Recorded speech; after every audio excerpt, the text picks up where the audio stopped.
अस्सलाम वालेकुम बच्चों।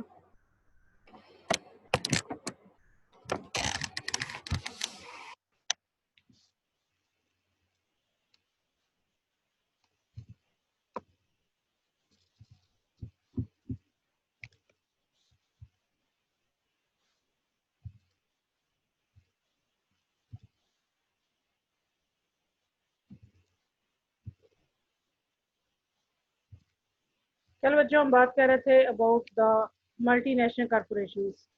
आपसे मैंने ये कहा था कि घर में ज़रा चेक कीजिएगा कि अगर आप मल्टीनेशनल कॉरपोरेशंस की चीज़ें अपने घर से निकाल दें तो पीछे क्या बचता है। कोई बच्चा ये काम करके आया?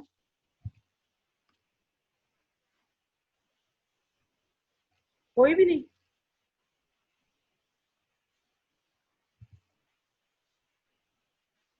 क्लास में सब 16 बच्चे हैं। किसी बच्चे ने अपने घर में ये जानने या देखने की कोशिश नहीं की। ये मैंने आपको होमवर्क दिया था वैसे। सीआर भी नहीं देख के आया। सबका एक एक मार्क्स और कट जाएगा उसमें से सेशन में। मैम देखा है मैम। अच्छा, ये सीआर आपका नंबर मार्क्स से बचाने की कोशिश कर रहे हैं। और कोई बच्चा?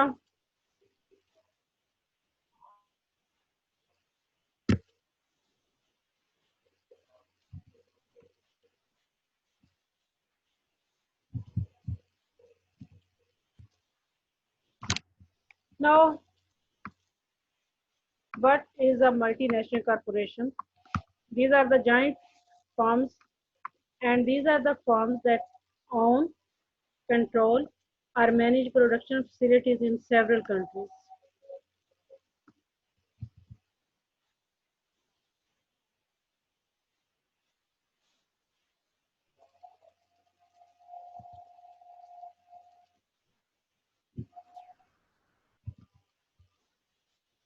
जब ये इंडिया फर्म्स की प्रोडक्शन फैसिलिटीज डिफरेंट कंट्रीज में एग्जिस्ट करती हैं, सम कंट्रीज में they install their plants for the extraction of the raw materials, और some other countries there are the plants for the intermediate goods and so on. So there is intra-firm trade among the parent firm and its foreign affiliates. इस तरह एक trade की firm create होती है किस तरह से कि अगर वो नेशन जो सी है या फर्म जो सी उसने जो पेरेंट फर्म है दूसरे कंट्री में रॉ मटेरियल की एक्सट्रैक्शन के लिए प्लांट लगाया हुआ है, तो वहां से आपने जो कुछ भी प्रोड्यूस किया वो ज़ाहिर आपने इंपोर्ट करना है। तो इस तरह इंट्रा फर्म इसको ट्रेड कहेंगे which is between the parent firm and it's foreign affiliates. इसी तरह अगर आपका कोई और प्लांट है जहाँ पे आपने इंटरमीडिएट गुड्स प्रोड्यूस किए हैं तो आप उसे ज़रा इंपोर्ट करेंगे। कोई और कंट्री है जहाँ पे आपने फाइनल प्रोडक्शन के लिए प्लांट लगाया हुआ है तो आप अपने कंट्री से मे बी कि वहाँ पे कुछ गुड्स आप एक्सपोर्ट करें, intermediate goods or raw material. Most international direct investments are undertaken by multinational corporation. हमने पहले पढ़ा इस चैप्टर में पोर्टफोलियो मतलब what is the resource movement.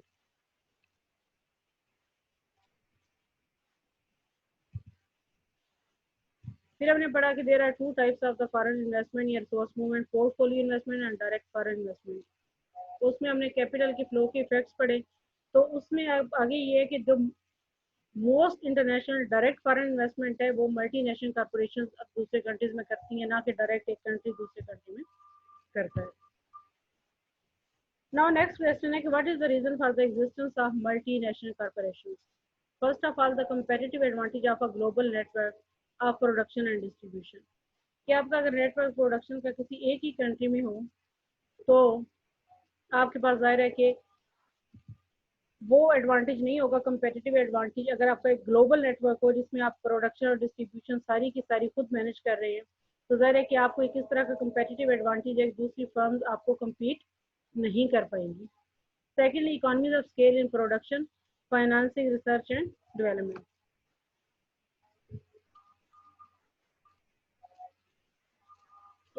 अगर आपकी बहुत बड़े पैमाने पे डिफरेंट कंट्रीज में प्रोडक्शन है और आप शुरू से लेके एंड तक सारे प्रोडक्शन प्रोसेसेस खुद ही देख रहे हैं तो आप रिसर्च एंड डेवलपमेंट जो से इसके लिए ज़्यादा पैसा भी एक तो खर्च कर सकते हैं, दूसरा आप डेवलप कंट्रीज में जहाँ रिसर्च एंड डेवलपमेंट अच्छी है वहाँ पे इसको फाइनेंस करेंगे।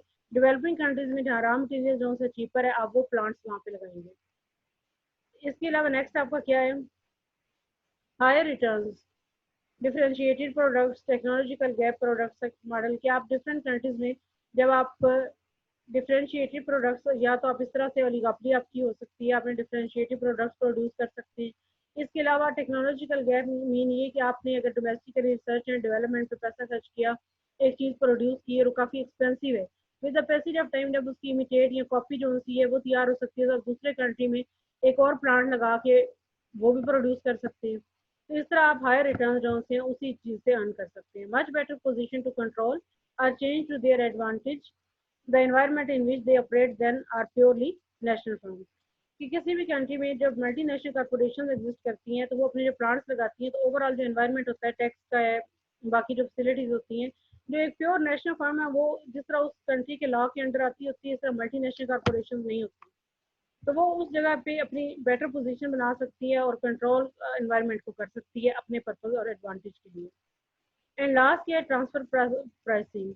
Bye artificially over pricing components shift to an affiliate in a higher tax nation and underpricing products shipped from the affiliates in the high tax nation, and multinational corporation can minimize its tax bill.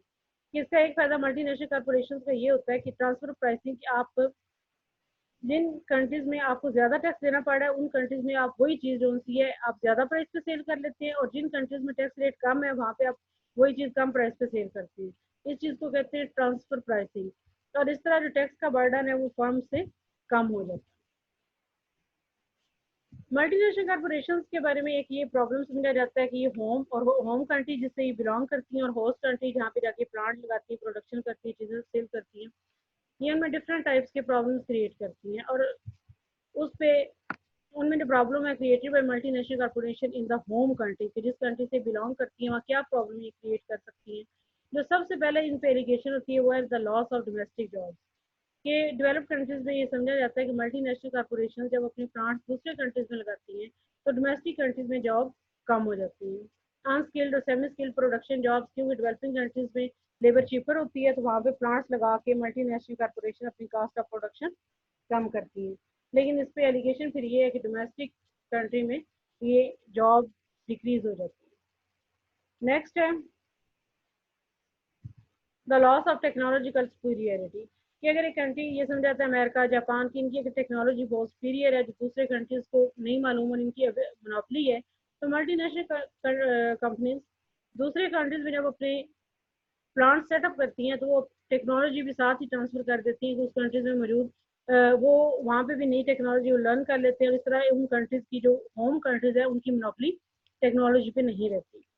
The erosion of domestic tax system, कि ये tax जहाँ पे cheaper हो जिस production के लिए, जिस product पे, उसको वहाँ पे टैक्स पे कर लेती हैं। या सम टाइम होता ही है कि इनका प्रॉफिट जिस कंट्री में होता है जिसमें आपने प्लांट लगाया हुआ है वहाँ पे अगर आपने अपने प्रॉफिट पे टैक्स पे कर चुके हैं तो आप पीछे वो प्रॉफिट शो करते हैं जो टैक्स के बाद का होता है। तो जब वो प्रॉफिट आपके होम कंट्री में आता है तो आप टैक्स कम पे करते हैं, तो इससे डोमेस्टिक कंट्री जो उनसे टैक्स कलेक्ट करता है वो कम होता है।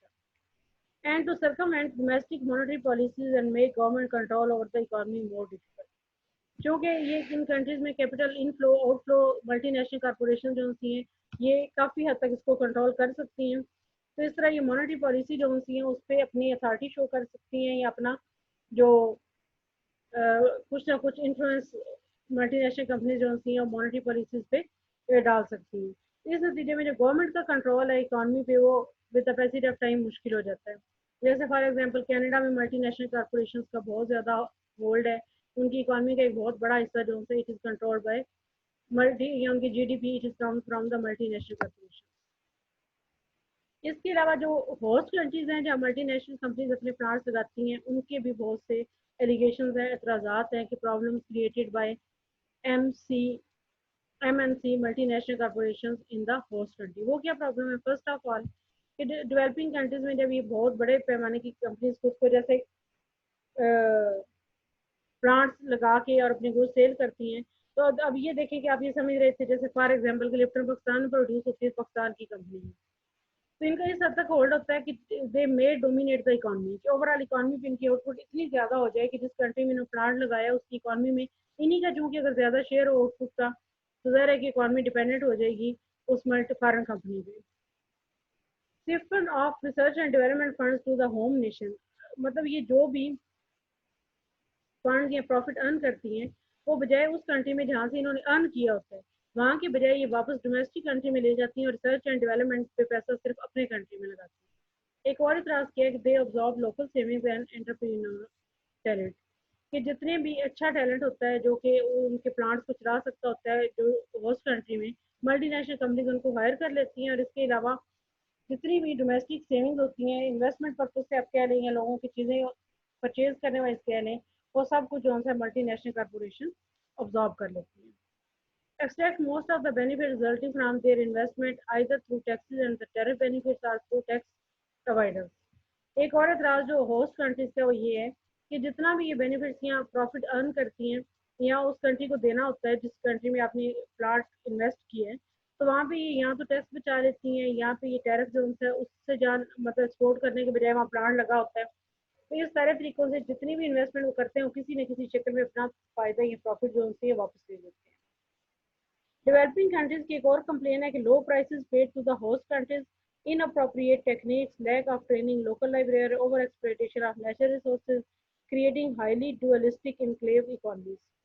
कि डेवलपिंग कंट्रीज में जब ये मल्टीनेशनल कॉर्पोरेशन अपने प्लांट्स सेट करती हैं तो एक तो ये होस्ट कंट्रीज को जो प्राइसेस पे करती हैं वहाँ की चीज़ों के लिए, जो भी चीज़ें ये कंपनीज यूज़ करती हैं, लैंड है, बिल्डिंग्स हैं, इंफ्रास्ट्रक्चर, कोई भी चीज़ जो यूज़ करती हैं तो प्राइस कम होती है। इसके अलावा ये टेक्निक्स जो यूज़ करती हैं या लोकल लेबर होता है उसको जो ट्रेनिंग देनी होती है उतनी नहीं देती जितने की अपनी कंट्रीज में अच्छी देनी चाहिए।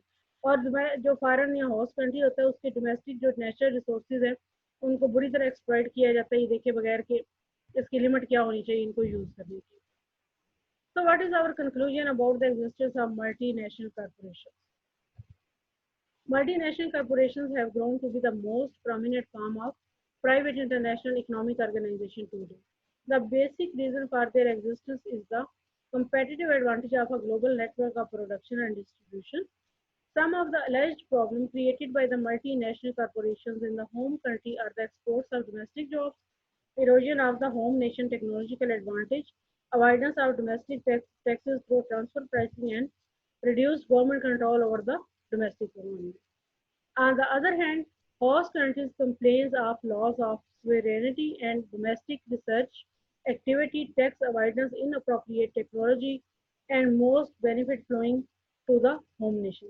As a result, most host nations have adopted policies to reduce these alleged harmful effects and increase the possible benefits.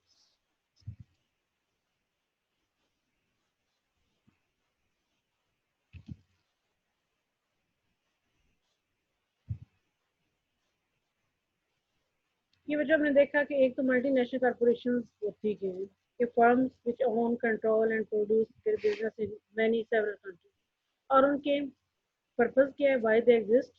उसके बाद ये कि उनके क्या प्रॉब्लम्स हैं which they create in the home country and problem which they create in the host country. तो इस तरह ये हमारा मल्टीनेशनल कॉर्पोरेशन का टॉपिक जो है वो कंप्लीट हो गया। Any question?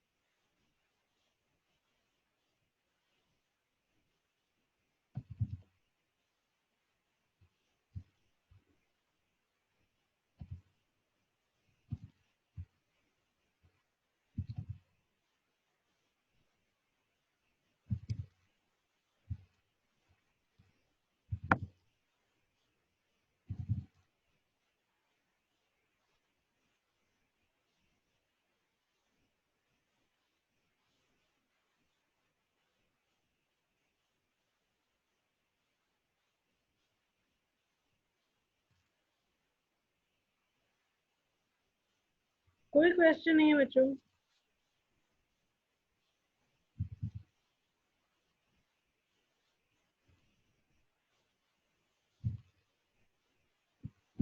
इसका मतलब आपको सारा समझ आ गया। इसका मैं कल ही टेस्ट ले रही थी। कल की क्लास में जितना हमने चैप्टर पढ़ा इसको देख के आइएगा। पहले आपका ओरल टेस्ट होगा, उसके बाद नेक्स्ट क्लास होगी। सी आर मुझे इनकी अटेंडेंस भेज दीजिएगा। जी मैम। अल्लाह हाफिज बच्चों।